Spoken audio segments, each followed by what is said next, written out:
Professor doutor Fernando Pena, ele é docente da Universidade Federal Fluminense e veio aqui nos palestrar sobre doutrinação à censura, reflexões críticas sobre o projeto Escola Sem Partido.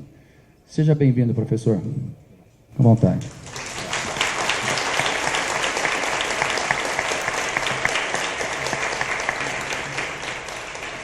Boa tarde a todos e a todas. Eu gostaria de agradecer pelo convite. É uma honra estar aqui na Câmara Municipal de Ribeirão para discutir essa temática. Gostaria de agradecer às colegas Débora e Elaine, que fizeram o convite mais diretamente. E apontar que nós estamos aqui hoje para discutir a temática de uma maneira mais ampla, que nós chamamos de Escola Sem Partido. E a minha fala vai muito na posição de alguém para um contraponto, porque anteriormente eu acho que o advogado Miguel Najib, criador do movimento, fez uma fala de defesa, então eu estou aqui mais no lugar da crítica ao projeto. Bom, o primeiro ponto então é o nome. Quando a gente escuta ou Escola Sem Partido, a Escola Sem Partido, do que a gente está falando?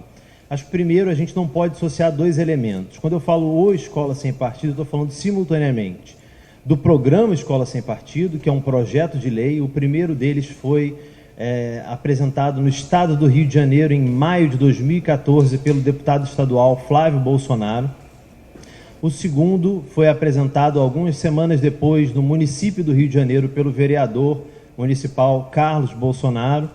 E depois, como vocês bem sabem, o projeto ele foi disponibilizado no site do movimento Escola Sem Partido, o anteprojeto de lei municipal e estadual. O projeto atualmente tramita nacionalmente na Câmara e no Senado. Na Câmara, PL 867/2015 e no Senado, PL 193/2016. Já foi apresentado em inúmeros estados, mais de 10 estados e o Distrito Federal, e inúmeros municípios, tendo sido aprovado em um único estado, o estado de Alagoas. Eu vou falar um pouco mais sobre a lei de Alagoas aqui para traçar um paralelo com a discussão mais ampla. Mas então, quando eu falo simultaneamente desse programa, mas eu acho que a discussão sobre o projeto de lei, ela é indissociável da atuação do movimento Escola Sem Partido. Esse é um movimento criado em 2004 pelo advogado Miguel Najib, que esteve aqui anteriormente, que vem então coordenando esse movimento desde 2004. Na verdade, a autoria desse projeto é do advogado Miguel Najib. Por exemplo, o primeiro deles surgiu, como eu falei, no Rio de Janeiro, em maio de 2014, no caso, o deputado estadual Flávio Bolsonaro entrou em contato com o advogado Miguel Najib, que elaborou o projeto. Então, esse projeto é elaborado pelo movimento. Por isso, eu vou falar, quando eu falo eu estou falando tanto do programa quanto do movimento, eles são indissociáveis. Acabei não me apresentando, eu sou o Fernando Pena, sou professor da Faculdade de Educação da UF, doutor em Educação. Sou um dos coordenadores do Grupo de Trabalho de Ensino de História e Educação da Associação Nacional de História e componho o movimento Professores contra Escola Sem Partido. O meu foco aqui vai ser pensar o Escola Sem Partido, analisar o projeto e o discurso desse movimento como um contraponto a uma proposta de educação democrática. E eu vou explicar para vocês por que, para mim, essas duas coisas seriam opostas, educação democrática e escola sem partido. Um primeiro ponto, então, acho, para discutir esse projeto é um nome. Quando a gente discute escola sem partido, a maioria das pessoas declara o seu apoio à proposta. Não, escola sem partido, que ótimo, a escola não deve ser dominada por um partido X ou Y. O que eu vou problematizar com vocês é justamente isso. Não se trata de uma escola dominada por um partido X ou Y, mas um projeto de escola. Eu vou mostrar para vocês um pouquinho quais são as características do projeto de escola delineado pelo movimento Escola Sem Partido, nos seus projetos de lei, inclusive. Então, eu trouxe aqui, para nós começarmos a discussão, eu já aponto que eu vou fazer primeiro uma discussão mais sobre esses elementos que nós usamos para pensar a escola e, posteriormente, sobre a questão legal do projeto de lei. Sobre o movimento, então, eu vou pensar com vocês aqui 3 elementos que são importantíssimos na escola. O papel do professor, o papel do aluno na sala de aula e como fica a relação entre eles, que, ao meu ver, é uma relação educacional. Dentro da maneira de pensar da escola sem partido, não é o caso. Então, eu vou tentar entender com vocês como esse movimento ele lida com esses 3 elementos. No caso, vou começar pelo professor. Então, existe uma tentativa explícita de reduzir a figura do professor a um burocrata. E eu vou usar ao longo da minha fala muitos elementos da página do Movimento Escola Sem Partido e falas do coordenador do movimento em audiências públicas. Então, vou mostrar um primeiro vídeo para vocês. O senhor falou sobre moral cristã, quem é que decide o que é moral, o que está de acordo com a moral cristã, o que não está. Certamente não é o burocrata. Burocrata não faz sermão. O burocrata aplica a lei, pune, exige o cumprimento da norma, mas ele não faz sermão. Quem faz sermão é padre. Quem diz o que é moral ou é imoral é o padre, é o pastor, é o pai e a mãe. Não é o funcionário público. O funcionário público só faz aquilo que a lei determina. E a lei brasileira, a legislação brasileira, não possui um decálogo. Não possui um código moral. Quem possui código moral são as religiões. Então, esta é a diferença. É que burocrata não faz sermão. Burocrata aplica a lei. O professor é um burocrata. Ele transmite aos alunos o conteúdo do currículo, aquilo que está escrito e que foi aprovado pelas autoridades competentes. Não lhe cabe dizer aos filhos dos outros o que é certo e o que é errado em matéria de moral. Esse é o ponto.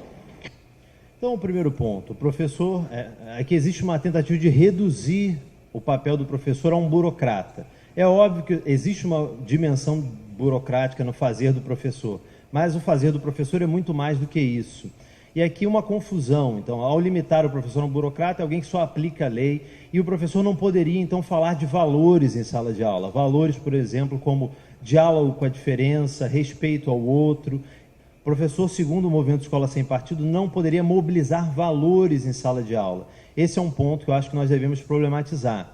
É óbvio que o professor, ele é um funcionário público, mas ele não é um simples burocrata que aplica a lei. A grande discussão aqui é se o professor é ou não um educador, se ele pode falar de valores em sala de aula.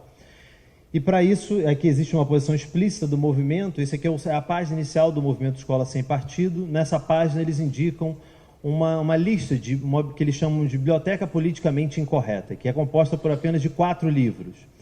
O primeiro deles é esse aqui, Professor Não é Educador, escrito por um indivíduo chamado Armindo Moreira. Qual é a tese do livro?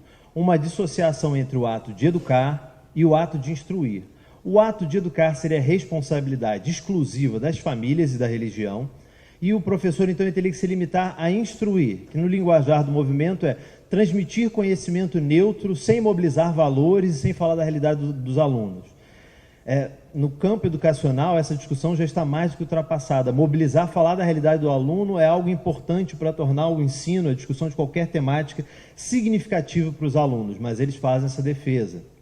Um outro elemento para corroborar essa leitura. Na página do Escola Sem Partido, então essa é a página inicial logo do site, você tem aqui 2 quadrinhos ali no canto, Flagrando o Doutrinador e Planeja a Sua Denúncia. Eu vou ler com vocês, então, o quadrinho Flagrando o Doutrinador, para a gente entender se eles estão dizendo que essa doutrinação é um problema. O primeiro ponto que a gente tem que problematizar é o que eles estão chamando de doutrinação. Vamos ver. Então, é uma lista de itens que o aluno deve ficar atento para reconhecer o tal do professor doutrinador. Vamos à lista.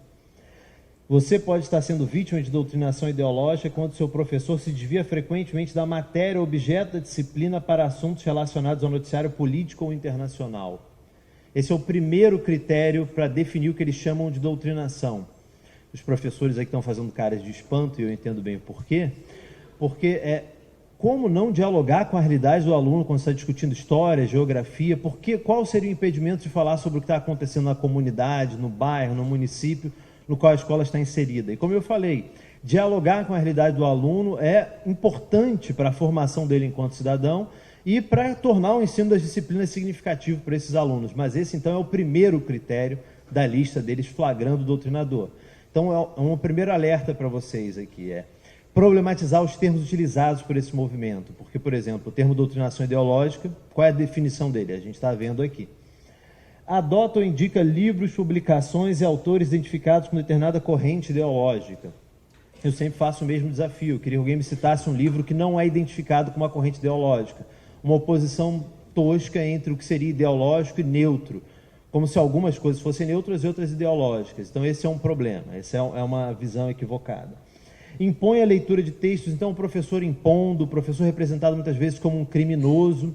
No site do Escola Sem Partido, por exemplo, tem uma aba chamada Síndrome de Estocolmo, que tem uma imagem da Bela e da Fera. O que eles falam nessa aba Síndrome de Estocolmo? Que os alunos, eles são vítimas de um verdadeiro sequestro intelectual por parte dos professores. E quando eles defendem esses professores, é porque eles são vítimas da síndrome de Estocolmo, que é a síndrome no qual alguém que foi sequestrado ou capturado se apega emocionalmente ao seu captor. Veja a maneira de pensar a relação entre o professor e o aluno. O segundo elemento, então, aqui, educação, né? Ou acho que isso. Então, o segundo elemento aqui é reduzir a educação a uma relação de consumo. Assim como eles reduzem a figura do professor a de um burocrata, o segundo elemento é reduzir a educação, que é um fenômeno complexo, a uma relação de consumo. Isso é explícito. Vou mostrar outro vídeo para vocês. O nosso projeto ele foi inspirado no Código de Defesa do Consumidor. O Código de Defesa do Consumidor ele intervém na relação entre fornecedores e consumidores para proteger a parte mais fraca, que é o consumidor, o tomador dos serviços que são prestados pelos fornecedores. Da mesma maneira, a nossa proposta ela intervém na relação de ensino-aprendizagem para proteger a parte mais fraca dessa relação, que é o estudante, que é aquele indivíduo vulnerável. Tá bom, né? Então, aqui ele afirma explicitamente que o projeto Escola Sem Partido nada mais é que a aplicação do Código de Defesa do Consumidor à educação, à escola. Qual o problema com isso? De novo, reduzir a relação educacional com uma relação de consumo. Qual é a diferença? Quando você está falando de relação de consumo, você está lidando com uma lógica de mercado. Então, o consumidor tem sempre a razão, ele tem que demandar as suas vontades quando ele está comprando ou adquirindo um serviço. A relação profissional, que é a maneira como eu entendo a educação, ela é um pouco diferente.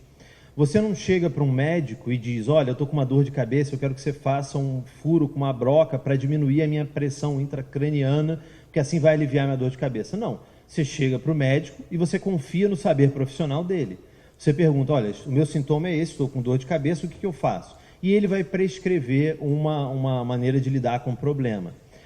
O que acontece é que muitas vezes a gente não concede esse reconhecimento do saber profissional aos professores. O professor ele é alguém formado, curso de licenciatura, às vezes com 4, 5 anos, ele é detentor de um saber profissional que o capacita a planejar qualquer intervenção pedagógica que ele julgue necessária frente à realidade que ele encontra em sala de aula. Então, quando um professor encontra em sala de aula um caso de homofobia, ele vai planejar uma intervenção pedagógica, uma atividade didática, para lidar com essa questão que emergiu em sala de aula. Mas aqui você não percebe isso porque você reduz a educação a uma relação de consumo simplesmente, e aí se aplica o Código de Defesa do Consumidor. Muitos dizem que o movimento Escola Sem Partido é neutro, e eu digo que não, e vou mostrar várias evidências disso. Mas aqui o então já coordenador do movimento Escola Sem Partido, Miguel Najib, ele foi durante um tempo articulista do Instituto Millennium e escreveu alguns textos para esse instituto. Um deles foi o texto chamado Por uma Escola que Promova os Valores do Millennium. Quais são os valores, então? Esses devem ser os valores neutros que podem orientar a educação. Vamos ao texto. Eu vou destacar só 3. Propriedade privada, responsabilidade individual e meritocracia. Pergunto, a meritocracia é um valor necessário para a transmissão do conhecimento ou já é uma maneira muito específica de se entender o que acontece na escola? É disso que eu estou falando. Então, aqui nós temos essa redução da relação educacional a uma relação de consumo. O terceiro elemento, então, é a redução do aluno a uma propriedade dos pais. Aqui é óbvio, e aqui não existe nenhuma negação disso, é óbvio que as crianças pertencem às suas famílias, ninguém questiona esse elemento. O grande problema é quando você vê o jovem, a criança, como uma propriedade dos pais, sem considerar que esse jovem, essa criança, ela também é detentora de direitos. Inclusive, esse foi um dos pontos mobilizados pelo Instituto de Desenvolvimento e Direitos Humanos quando denunciou, num primeiro momento, o projeto Escola Sem Partido à ONU. E a Maria vai falar um pouco mais sobre isso com vocês. Quais são os elementos que eu uso para corroborar isso, então? Vamos lá. Eu ia passar um vídeo, não vou. Aliás, eu acho que eu vou sim, é um vídeo importante. Esse é um vídeo que ele já foi retirado da internet por vários motivos. Ele foi disponibilizado na página de um movimento chamado Revoltados Online. E ele foi gravado no dia que uma comitiva do Revoltados Online, que incluía o ator Alexandre Frota, é isso, né?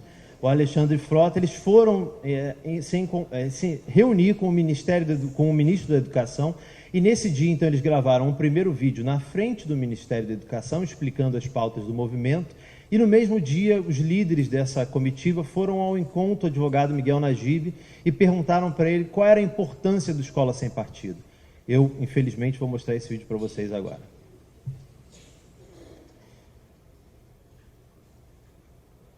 Fala um pouquinho. Muito bem. Bem, o Escola Sem Partido ele nasceu em 2004, como reação a duas práticas ilegais que estão absolutamente disseminadas hoje no sistema educacional em todo o Brasil. De um lado, a doutrinação política e ideológica em sala de aula. Só um minutinho, sua formação. Eu sou advogado. Miguel advogado. Quanto tempo? Nasceu em 2004? Nasceu em 2004. Foi igual ao Revoltados Online? Revoltados Online nasceu numa causa pessoal minha. Não, sem dúvida. O estopim deste movimento foi um problema que eu tive com a minha filha mais nova na escola. O professor de história da minha filha, que havia sido professor de outros filhos meus, havia, num belo dia, comparado Che Guevara a São Francisco de Assis. Bom, gente, nós estamos trabalhando em prol do nosso país, preocupados com o futuro das nossas crianças. A doutora Beatriz é incansável, o Frota agora também está incansável, o doutor Júlio, todas as pessoas do Revoltados Online, os administradores, e vocês são as peças fundamentais. Se vocês não compartilharem, não curtir a página do Revoltados Online, não disseminar a informação, a gente não consegue combater esses tralhas, esses petralhas que ainda dominam parte da mídia hoje do nosso país. Mas deixa o Miguel falar o segundo aspecto. Bem, o primeiro aspecto, então, foi uma reação a essa prática da doutrinação, que é uma prática ilegal. E a segunda prática ilegal, que também se disseminou no sistema educacional, é a usurpação do direito dos pais, dos alunos, sobre a sua educação moral, da autoridade moral dos pais sobre os seus filhos. Também a máquina do Estado, o sistema educacional, está sendo usado para isso, para afrontar a autoridade moral dos pais e dos alunos sobre eles. E aí a gente vê, por exemplo, a lei da palmada, uma consequência disso, tirar a autoridade dos pais. Há um ataque frontal à família. O petismo continua, porque o petismo não acabou. O PT está momentaneamente fora do poder, mas o petismo continua dominando a máquina do Estado. E, sobretudo, o sistema educacional. Nós já fizemos uma frase, um slogan, né? Como que é? Não mexam com as nossas crianças. Tem antes. Não mexam com as nossas crianças, meus filhos, minhas regras. Exatamente isso. Em matéria de educação religiosa e moral, vale o bordão: meus filhos, minhas regras. E eu estou de apoio total à Escola Sem Partido e não quero nenhum professor doutrinando os meus filhos, e eu acredito que você também não. Então nós temos alguns elementos muito preocupantes nesse vídeo. Para um movimento que se diz apartidário, aqui parece que não é tanto, né? Então é o petismo que dominou o sistema de ensino como se fosse uma conspiração. Todos os professores seriam então parte desse movimento petista, mas não é isso que eu vou discutir especialmente com vocês. Então o segundo ponto que ele menciona para falar sobre a necessidade desse projeto de lei seria a usurpação da autoridade moral dos pais com relação aos seus filhos. E aí uma das pessoas que está no vídeo com o advogado fala, um exemplo disso seria a lei da palmada. Muita atenção nesse ponto. Então, de que tipo de autoridade moral a gente está falando aqui? Uma autoridade que envolve violência contra as crianças, contra os jovens? Esse é um ponto importante. Então, os pais estariam usurpando a autoridade, os professores estariam usurpando a autoridade moral dos pais. Já vou voltar a esse problema quando eu estiver discutindo a questão legal. Então, eles começam com a campanha Não mexam com as nossas crianças, meus filhos, minhas regras. E capturam isso num meme. Está aqui o meme, né? Então, é uma família, um homem, uma mulher com um filho e uma filha, eles seguram um guarda-chuva, no guarda-chuva está escrito minha família, minhas regras. E esse guarda-chuva, então, protegeria a família de uma chuva com as cores do arco-íris. E essa é uma discussão importante para quem enfrente para uma cidade que daqui a pouco vai discutir o seu plano municipal de educação, que é a questão de gênero. Então, aqui existe uma insinuação de que alguém precisaria proteger as famílias contra um movimento LGBT ou a discussão de gênero. Aqui, essa é a ideia que está sendo compartilhada por esses movimentos. Eu vejo uma verdadeira mobilização, uma utilização política do medo. Se criou um termo, ideologia de gênero, para desqualificar a discussão de gênero nas escolas. Eles dizem que a ideologia de gênero, então, seria uma tentativa de destruir a família tradicional, uma tentativa de transformar os jovens em gays e lésbicas e seja lá mais o que for. E discutir gênero não é isso. Discutir gênero é problematizar o racismo, a homofobia, aliás, gênero no caso, o machismo, a homofobia, a transfobia. Não existe nenhuma tentativa de transformar ninguém em nada que já seja. Existe uma tentativa de combater uma forma de discriminação. E para vocês terem ideia do que está sendo feito, em muitos municípios e estados pelo Brasil afora, estão se retirando o termo gênero. Aparece gênero, não importa se é alimentício, se é gênero discursivo. Apareceu a palavra gênero, tem que sair do plano municipal e estadual de educação, o que é uma loucura. E eu vou trazer então para vocês uma denúncia do que eles chamam de ideologia de gênero, e eu acho que a gente pode discutir no debate se vocês acham que isso é problemático. Então, um exemplo da denúncia deles do que seria a ideologia de gênero. É um blog, então, linkado na página inicial do Escola Sem Partido. O blog é intitulado De Olho no Livro Didático. Então, eles dizem ali: MEC não desiste. Livros de 2016 para crianças de 6 a 10 anos vem com ideologia de gênero. Então, eu vou apresentar para vocês a temível ideologia de gênero. Está aqui. Então, é um exercício de múltipla escolha para os anos iniciais do fundamental. O exercício dizia o seguinte: vejam os desenhos que 3 crianças fizeram para representar suas famílias. No canto superior, nós temos a família que, inclusive, em termos estatísticos, é a mais comum no Brasil, que é a família composta apenas por uma mãe e seus filhos. Logo abaixo, nós temos uma outra família que é composta por pessoas com diferentes pertencimentos étnico-raciais. Então, nós temos negros e brancos numa mesma família. E, por último, uma família com 2 mães e uma criança. Qual era a pergunta que se fazia? Com base nos desenhos, podemos dizer que o gabarito era a letra D. As famílias são diferentes umas das outras. Eu pergunto, que tipo de prejuízos pode trazer para um jovem, uma criança? Falar que existem diferentes configurações familiares. Ninguém quer impor nenhuma maneira de pensar a família, mas é pensar que existem diferentes maneiras de se pensar a família na nossa sociedade. Então, aqui, essa é a denúncia. A gente não se pode discutir isso em sala de aula, é isso que a gente está debatendo aqui. Aqui um exemplo bem claro, no qual está explícito. Então, o advogado Miguel Najib deu uma entrevista ao Huffington Post falando que homofobia não é assunto de sala de aula, defende o fundador do Escola Sem Partido. Então, nós deixamos de discutir uma forma de discriminação que está presente na nossa sociedade. Por quê?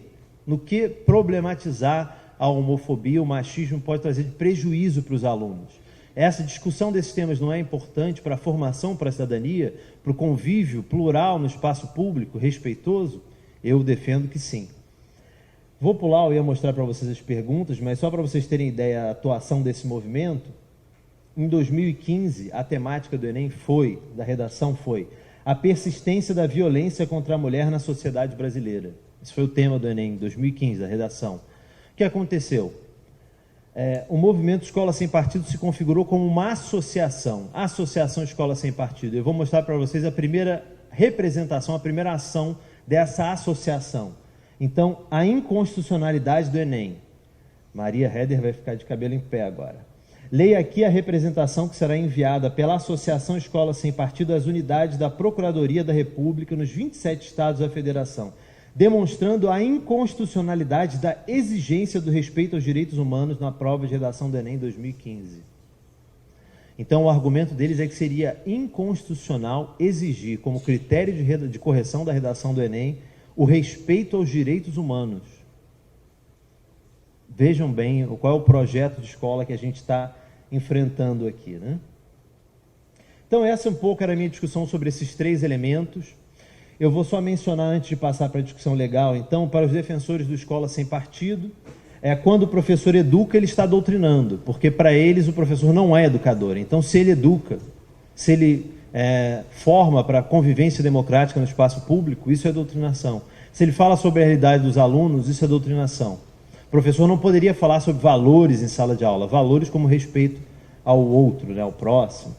Quando o professor educa, ele age como um abusador. Vou mostrar mais um vídeo que, se eu só comentasse, vocês provavelmente não acreditariam no que vocês vão ouvir agora.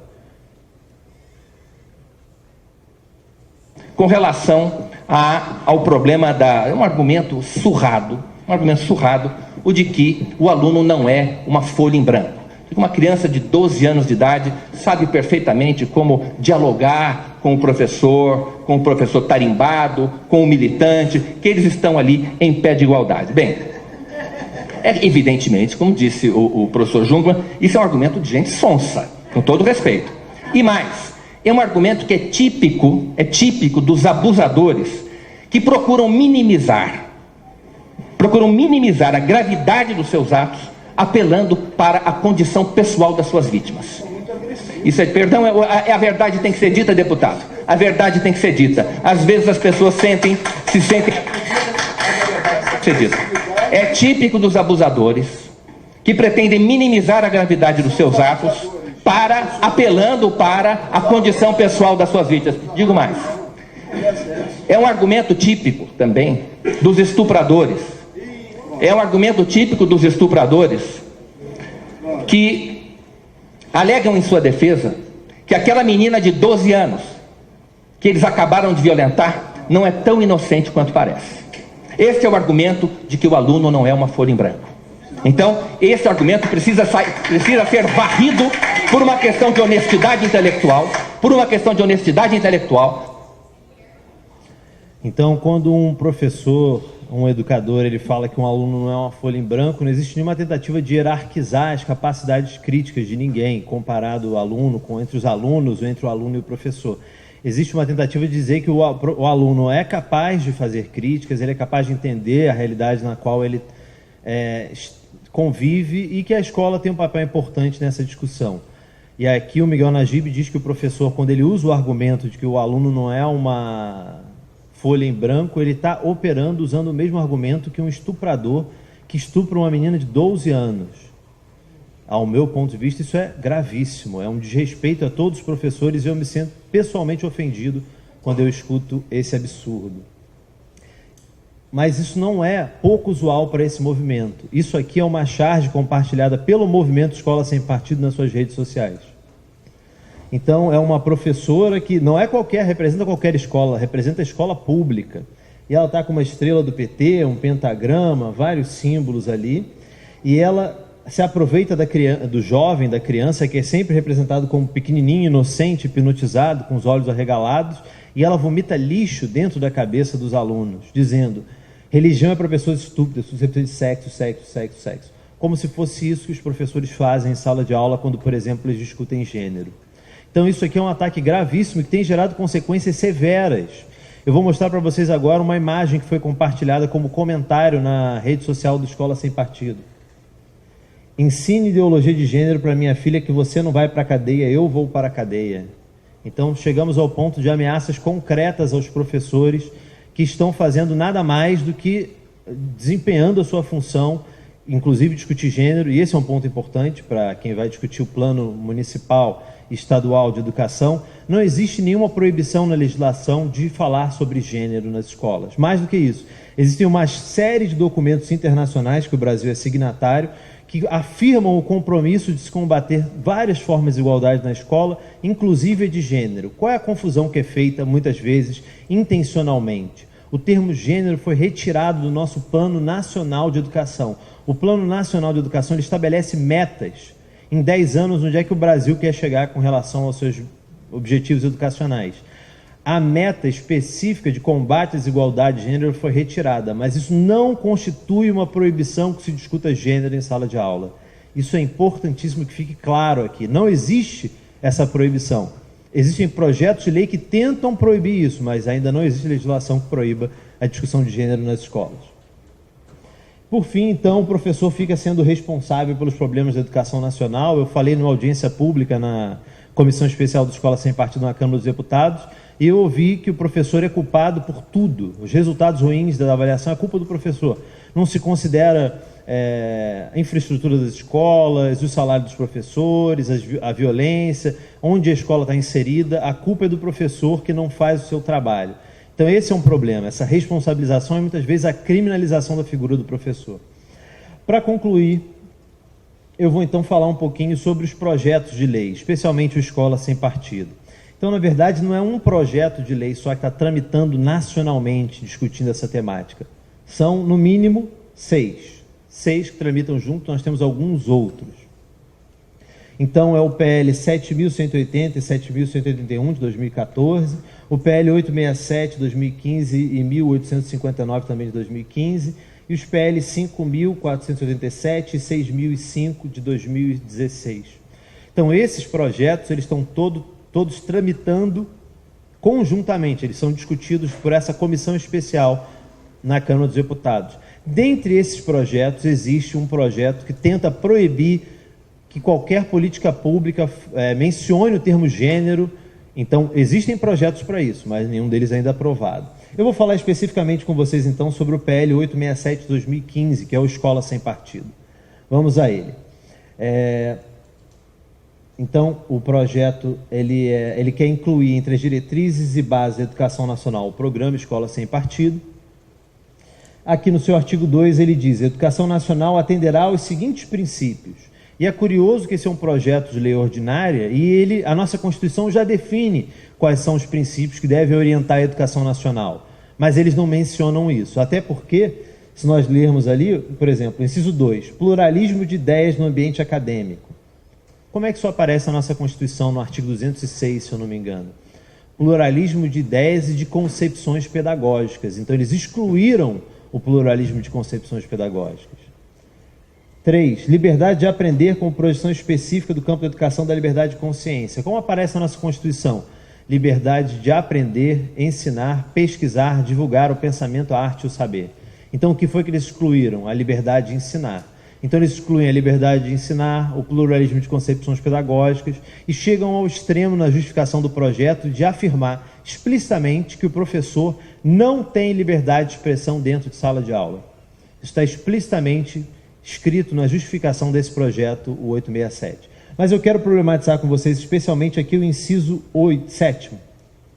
Direito dos pais a que seus filhos recebam a educação moral que esteja de acordo com suas próprias convicções. Isso aqui foi retirado, com algumas alterações, da Convenção Americana sobre Direitos Humanos. E essa aqui é a grande sustentação desse projeto, esse inciso. Vou voltar a ele. Eu já adianto para vocês que ele está na Convenção Americana sobre Direitos Humanos, artigo 12, que fala sobre a liberdade de crença e consciência. E aí o inciso 4º desse artigo fala que os pais, e quando for o caso os tutores, têm direito a que seus filhos recebam educação religiosa e moral que esteja de acordo com suas próprias convicções. A Convenção Americana sobre Direitos Humanos, ela visa proteger especialmente a família, a vida de foro íntimo, privado, contra a intervenção indevida, especialmente do Estado. Então, o que está se dizendo aqui é que os pais têm todo o direito, na sua esfera privada, na sua vida, na sua família, educar os seus filhos de acordo com seus valores. Quanto a isso, eu também defendo isso. Acho que os pais têm esse direito em casa. Agora, qual é o equívoco? Quando você tenta reverter a polaridade dessa proibição para tentar fazer com que os pais possam determinar o que vai ou não acontecer nas escolas. Aqui é o verdadeiro perigo desse projeto. Então, se nós analisarmos o artigo logo abaixo, artigo 3º, são vedadas em sala de aula a prática da doutrinação política e ideológica. Já vimos. Isso é um elemento de inconstitucionalidade do projeto. Você proibiu uma prática sem defini-la claramente. Não vou voltar a esse ponto. Estou preocupado com a segunda parte da proibição. Então, é vedado em sala de aula a veiculação de conteúdos ou a realização de atividades que possam estar em conflito com as convicções religiosas ou morais dos pais ou os responsáveis pelos estudantes. Aqui nós percebemos claramente o equívoco dessa interpretação. Se essa proibição fosse colocada em prática, e o próprio advogado Miguel Najib já reconheceu que esse artigo é inconstitucional, o professor não poderia discutir mais nada em sala de aula. Porque se ele falasse de reforma protestante, algum protestante poderia falar, não, isso aí vai contra as minhas crenças. Se ele falasse de evolução, ou não, acredito no criacionismo. Então, como proibir qualquer coisa que vá contra as convicções religiosas? E aqui é importante dizer, não de uma família, mas de todas, porque nós temos uma enorme heterogeneidade de famílias. Isso limitaria a atuação do professor ao ponto de ele não poder falar mais sobre nada em sala de aula. Eu vou usar como referência aqui para questionar essa interpretação a Lei de Alagoas. E esse é um dado muito importante para quem quer discutir o projeto. Então, o único estado no qual esse projeto foi aprovado foi o estado de Alagoas, Lei 7.800 de 2016. Lá foi aprovado, então, o Escola Sem Partido com o nome de Escola Livre, mas é o mesmo projeto com algumas mudanças. O que aconteceu? Ao longo da tramitação de um projeto, nós não temos como questionar a constitucionalidade desse projeto, porque tem uma comissão específica para isso nas casas legislativas.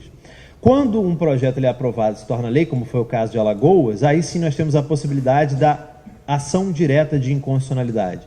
E foram, então, duas. A ADI, Ação Direta de Inconstitucionalidade 5.537 e a ADI 5.580. Então, são duas ações de inconstitucionalidade. Essas duas ações, então, questionam a constitucionalidade da lei de Alagoas. Agora, o que é que nós já temos para nos subsidiar se essa ainda não foi julgada, essa ação de inconstitucionalidade? Vou citar aqui para vocês. Então, primeiro, uma nota técnica da Procuradoria Federal do Direito do Cidadão. Essa é a nota técnica. A Procuradora Federal afirma que o projeto é inconstitucional, levantando N elementos para isso. Então, aqui a gente já tem um primeiro indício de inconstitucionalidade. Segundo, manifestação da Procuradoria-Geral da República, Janot, fez um documento de 75 páginas afirmando que a lei de Alagoas é inconstitucional. Mais uma tarja ali de inconstitucional. Por fim, não. Medida cautelar do Supremo Tribunal Federal, mais uma tarja de inconstitucional. Então, o Supremo, o ministro Barroso, concedeu a medida cautelar suspendendo o efeito da lei de Alagoas, de novo, reafirmando a inconstitucionalidade da lei de Alagoas. E por fim, agora mais recentemente, não vou comentar muito porque certamente a Maria Heder vai falar sobre isso, nós temos um documento da ONU questionando o governo federal brasileiro, perguntando sobre as ameaças aos direitos humanos e a limitação à liberdade de expressão que representa esse projeto. Então, como vocês estão vendo, nós temos ampla documentação para reafirmar a inconstitucionalidade do projeto. Eu vou pegar com vocês só o ponto que nos interessa aqui para mostrar quais são os argumentos mobilizados, especialmente pelos 3 primeiros documentos que eu mencionei. Então, vamos à legislação brasileira. Nós temos a Constituição Federal, a Convenção Americana sobre Direitos Humanos, que são os documentos mencionados até agora. Além disso, nós temos diretrizes nacionais para a educação em direitos humanos, e somos signatários do Pacto Internacional sobre Direitos Econômicos, Sociais e Culturais. Vou focar só na Convenção Americana sobre Direitos Humanos. Então está aqui, Convenção Americana sobre Direitos Humanos, aqui é o site da Convenção, é um documento de 1969, que o Brasil é signatário, então ele vale no Brasil.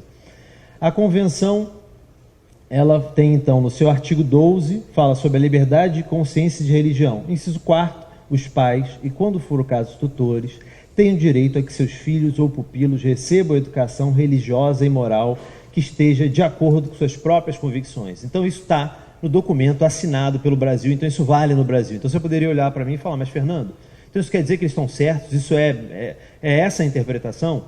Segundo, a Procuradoria Federal dos Direitos Humanos, a Procuradoria-Geral da República e o Supremo Tribunal Federal, não. Qual é o equívoco? Então, essa é a Convenção Americana sobre Direitos Humanos. Nós temos uma série de protocolos que complementam a Convenção Americana sobre Direitos Humanos. Um deles é o protocolo antes de entrar no mérito da interpretação, acima da Convenção nós temos a nossa Constituição Federal. O que diz ela sobre a temática do ensino entre a família e o Estado? E aqui já é uma indicação ótima para conduzir o nosso debate. Artigo 205. A educação, direito de todos e dever do Estado e da família. Será promovida e incentivada com a colaboração da sociedade. Então aqui nós já temos uma resposta. A educação ela é uma tarefa colaborativa realizada pelo Estado e pela família em diálogo com a sociedade. Então aqui a gente fala em colaboração, não em exclusividade nem da família nem da escola, mas uma colaboração da sociedade para educar as novas gerações. E com que objetivo?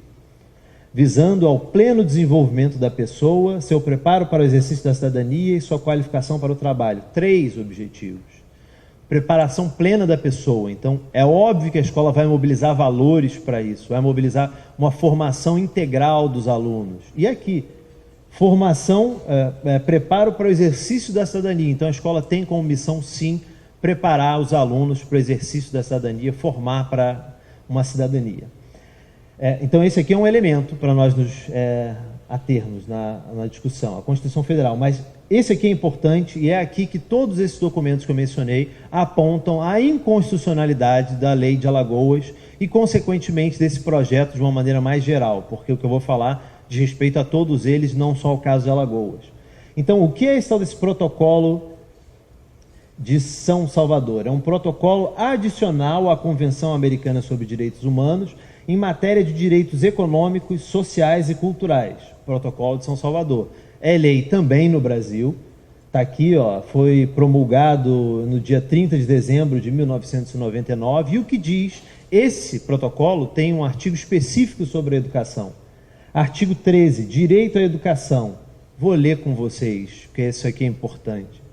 2. Os Estados partes desse protocolo convêm em que a educação deverá orientar-se para o pleno desenvolvimento da personalidade humana e do sentido da sua dignidade, e deverá fortalecer o respeito pelos direitos humanos, pelo pluralismo ideológico, pelas liberdades fundamentais, pela justiça e pela paz.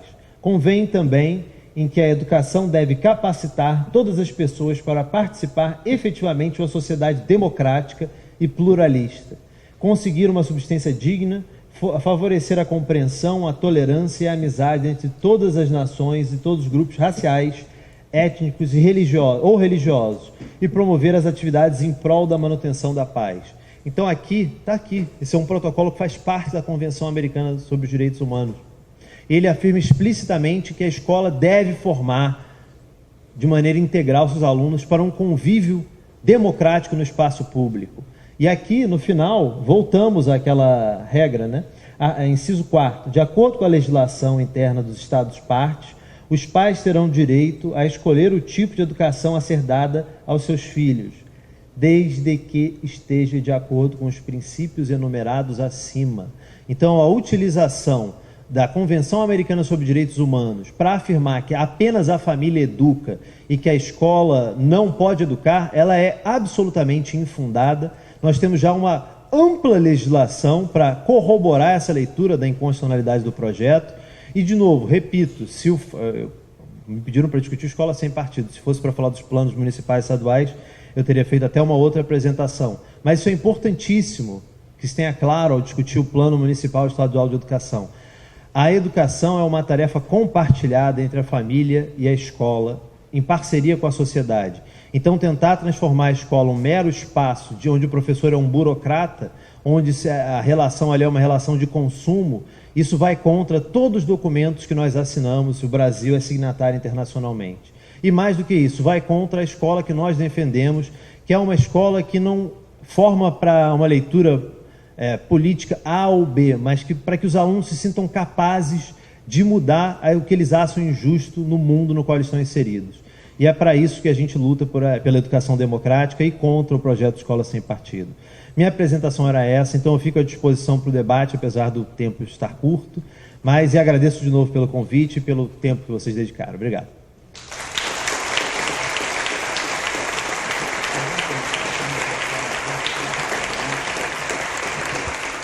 Professor, quais são os prejuízos que um projeto como esse, Escola Sem Partido, pode trazer para a educação no nosso país?